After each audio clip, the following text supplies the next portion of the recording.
Hello guys! Today our vlog tayo ay magkakalaal. Tayo ay magsasalansa ng mga bote ng mantika. Bote ng mantika galing sa kantin ng Freehold Sulit Mills. Shoutout sa mga sumusuporta ng Freehold Sulit Mills. God bless po sa inyo. Maraming salamat po. Ito tayo magsasalansa ng bote. Mag-iipon tayo ng marami. Maraming bote na mantika. Yan, medyo mahirap magsalansan mga idol. Lalo na yung ganitong sao. Dito ako nahihirapan. Ginagawa ko siyang 7-6. Pero tinatry natin kung kaya sa 7. Nag-7-6 ako dyan. Bali 13, isang salansan. Kailangan sa 13 isang salansan, magiging 11 salansan sa 13. Magiging 156 ata yan, mga idol. Pakicompute naman. 13 times 11. Yan. 13 times 12. Yan. Na ginagawa, medyo alamanin. Gawin natin, papalitan natin ng yan. Puting sako. Yung makapal. Hindi kaya. Bibigay kasi siya, oh. Inumo natin. Kaya nagganap tayo ng sako. Puti. Hinulit ko pa yan. Ang kulit kayo na.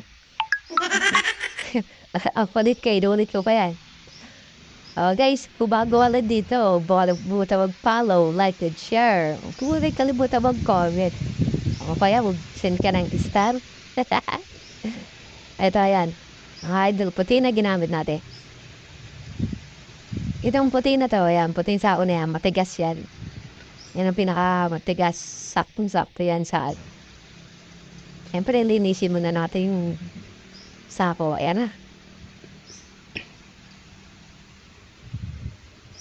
Ginawa ko na lang dito ay 6-5. Bali 11, isang malera. Bago 11 patas, magiging 121 yun. Yan ang kalimitan talaga sa pagsasalansa ng bote ng mantika sa sako. 121 pieces na bote ng mantika. Ang isang sapo, ang nagkakalaman ng isang sapo ay 121 pieces. Sa 121 pieces, times mo sa 9. Marami na yon.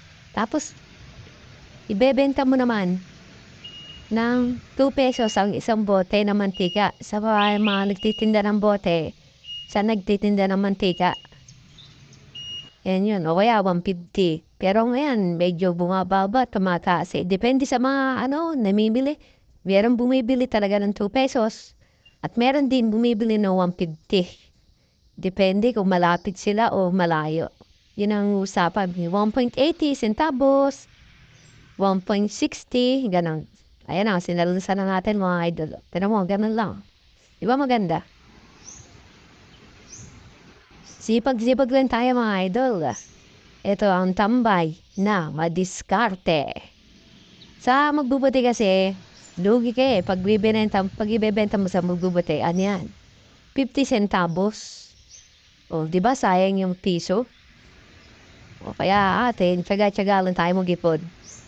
At balang araw, pag naipon natin ng marami, kinuha na ng cost ng mga kliyente natin medyo malaki-laking budget din yun.